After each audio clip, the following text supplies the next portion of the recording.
Hello, UATV English is online. Let me put it to you like this.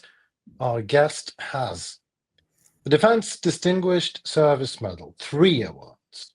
Distinguished Service Medal, Silver Star, Legion of Merit, 4 awards. Bronze Star Medal, 2 awards. Purple Heart, Meritorious Service Medal, 2 awards. And the Army Commendation Medal, 2 awards. United States Army General, a person who surely knows what it would take to start and stop the war. I give you General Wesley Clark. It is an honor and privilege to have you with us, sir. Hello. Well, thank you. Thanks very much for the opportunity to be with you. Right. Well, the first question is just out of pure interest, according to your extensive military experience, is it easier to start a war or to end it? Well, it's obviously it's difficult to end a war.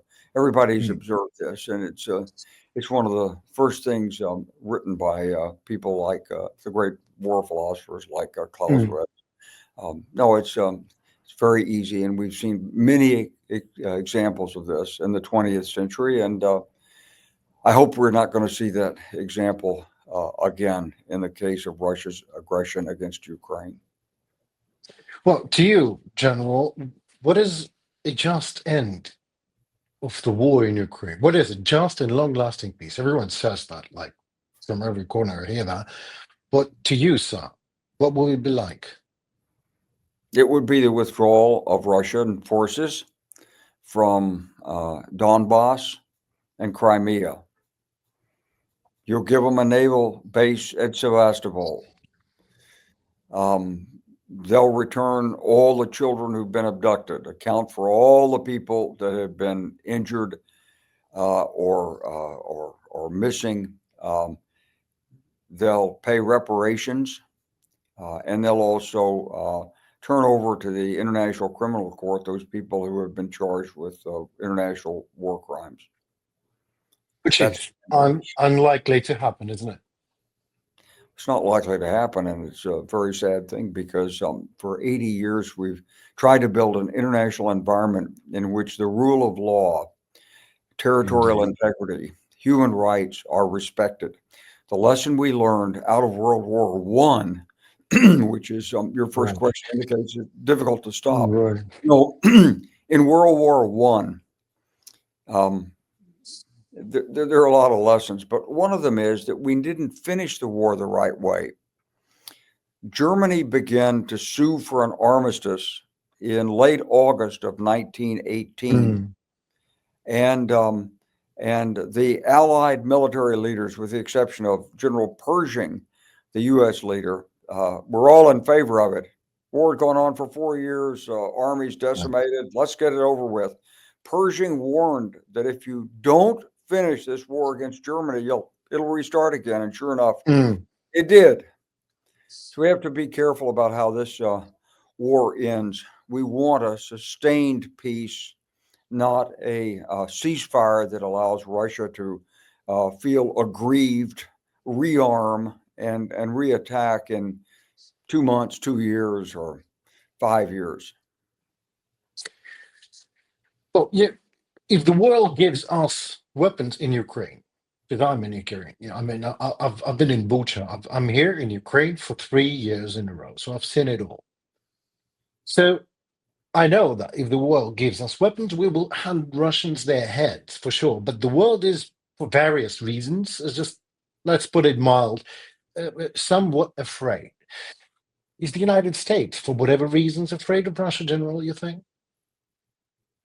Well, I think there are two different strands of thought. On the one hand, the previous administration simply was they were really caught off guard. I mean, the people that were in it were inexperienced. They didn't understand the logic of the Cold War. I mean, they were all very smart people academically, and they'd all been staffers somewhere, but they didn't have the stature themselves, and they didn't have the personal hands-on experience of living through the Cold War, dealing with these kinds of threats, Right.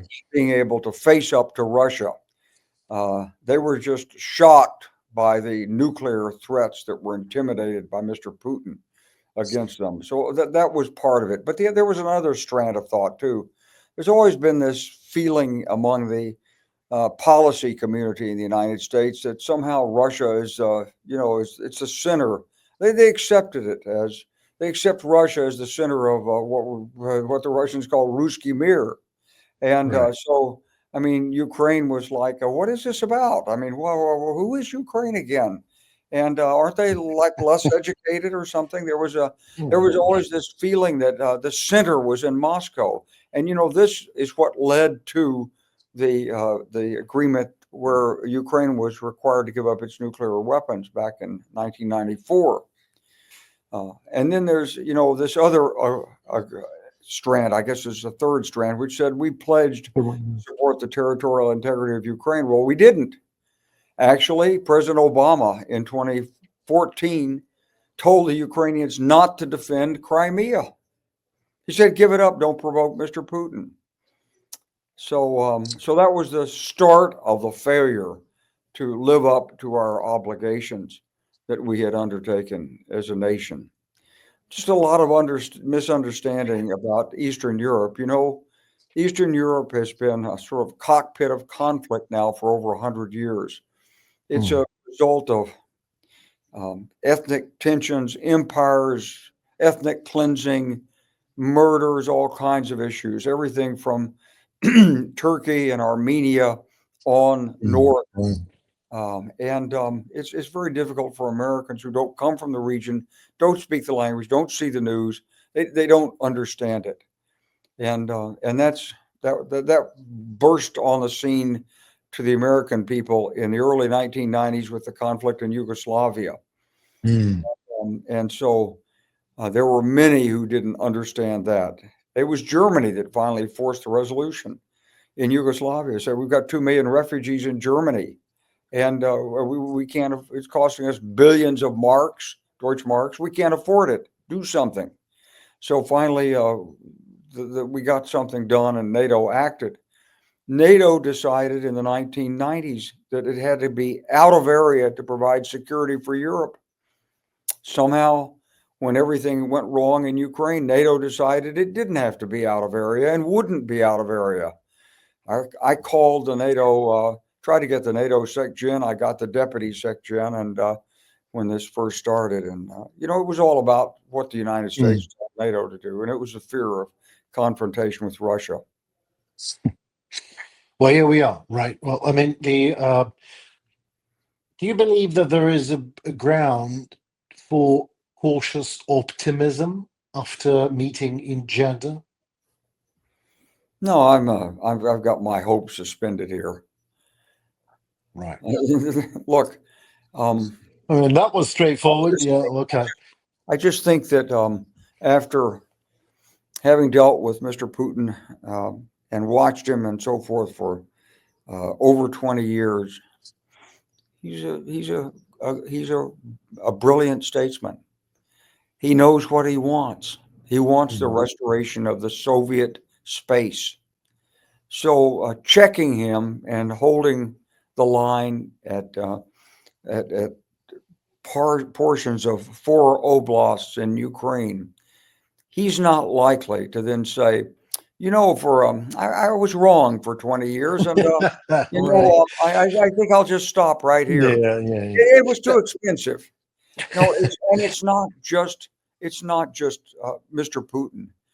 He's not a democratically elected leader. He's not. No, he's not. But he does manipulate and in some ways reflect a certain Russian imperialist culture. It's like the sign that we saw displayed about Alaska, Nashi about Alaska. That was in Russian. Like, I mean, they sold it to America and they want it back. I mean, it's what we would call a puerile 19th century game. I heard it from Yevgeny Primakov in 1998 when he quoted British Lord Palmerston from 1837 saying, and that was when Britain said, we have no permanent friends, only permanent interests. And so Primakov quoted Count Gorshkov from the 1890s, the czarist foreign minister, saying, we have no permanent friends, only permanent interests. And there he is in 1998 saying this. And, nothing could be more incorrect than the way we've tried to reshape the world over the last 80 years, which is to have permanent friends, and through trade agreements and collective security have interests coincide, so that you bring the world together. You don't have sharp delineations, say nashi, vashi, and separate the world into spheres of influence. Well, I mean, yeah. Don't get me wrong, sir, but you need a lot of things to do that. You need education. You need more or less same social level in all these countries. But when the people, I mean, well, whatever or whoever thinks about Trump's administration, I mean, he is a morbid populist. But how he could be there? He just took the ground the Democrats yielded. Is he not? Well, American politics is a hours long discussion all in itself. Right. Well, that much is true. Absolutely. But let's not go into that right now. Years. Right. Okay. Okay. Let's go. The things we can that are important to the people of Ukraine, and that is That was a good point. Sorry. just and lasting peace, and a long-term relationship with the West, and the opportunity. I drove across. I've driven many times from Poland into Ukraine in the last 2 or 3 years, and it's always striking when you go across the border, because you can see the benefit of being in the EU versus having been cut off from the EU by Russian interference for the last 30 some odd years since the Cold War. And of course, Ukrainian people want to be associated with the West, because when you're with the West, you've got a chance to be in a larger economic community. You got assistance, you're connected to travel and so forth. And when you're inside what was going to be the Eurasian Union, you were subject basically to covert and overt Russian control. Absolutely. Right. Nothing else, actually. I was in Kazakhstan in 2013, and I heard the Russian energy minister explain how this works. Said, the Eurasian Union, it's really going to be a great thing. We'll control the borders, the customs, the airspace. You don't have to do anything. We will take care of all that. And of course, the currency. And by the way, also the electricity grid. So if anything, so it was perfect for Mr. Putin, because he didn't have to worry about being elected in Kazakhstan. I mean, yeah, absolutely. You just said, well, maybe just another anointment as a Tsar, and that's it. Right. I mean, what's written? But if there was going to be a problem, you could shut off the electricity. Right. Yeah. Okay. I mean, it was so transparent. It was so transparent. And I was with Foreign Minister Ivanov in a meeting in Brussels in the late 1990s, when we were discussing the Conventional Forces in Europe Treaty, which were still waiting to be resolved. And here he was telling me, General Clark, under this, you could have a NATO division in Slovakia next to Russia. What? And I'm like, and he was like, he was really, sir, he was expecting you to say, oh my God, this is a brilliant idea. He was speaking pretty good English by this time. And I said, Minister, you've been to the Russian military. You think one NATO division is a threat to Mother Russia? This is a joke? He laughed. It is. Of course it was a joke. But it's the way that Russia has tried to portray NATO as a threat for other reasons. There's a reason for doing this. It's not about NATO. It's about keeping democracy away from the Russian system. And it's about being able to have a buffer state. Since from the time Lenin established the Comintern in the 1920s, and he said communism, Marxism, Lenin can't survive in a single country. And he turned the tables on Germany, which had put him in power to destroy the Tsar. And there he is going against Germany in the 1920s. And of course, there were communist agents in the United States.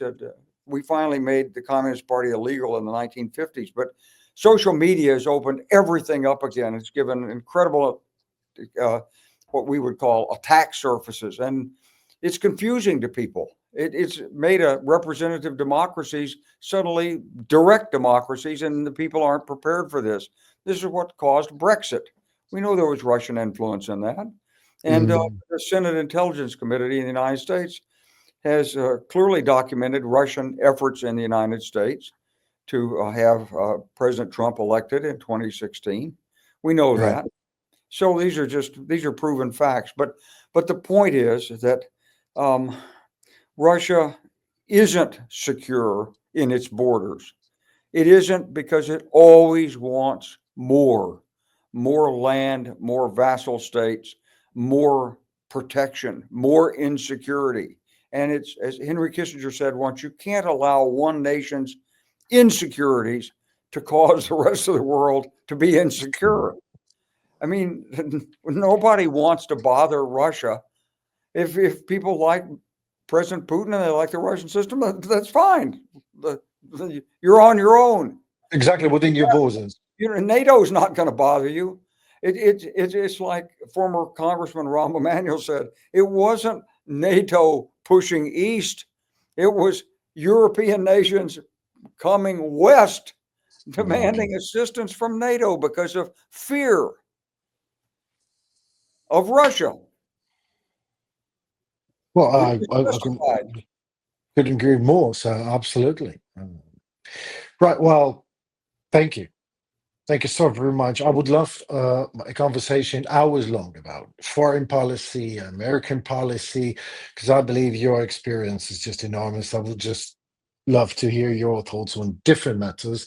Just promise me we can do it sometime again in the future when you find time for us. We'll do that. Wish my Thank you so all much. the best wishes to the people and soldiers of Ukraine. You're fighting for us. We know it. Thank you.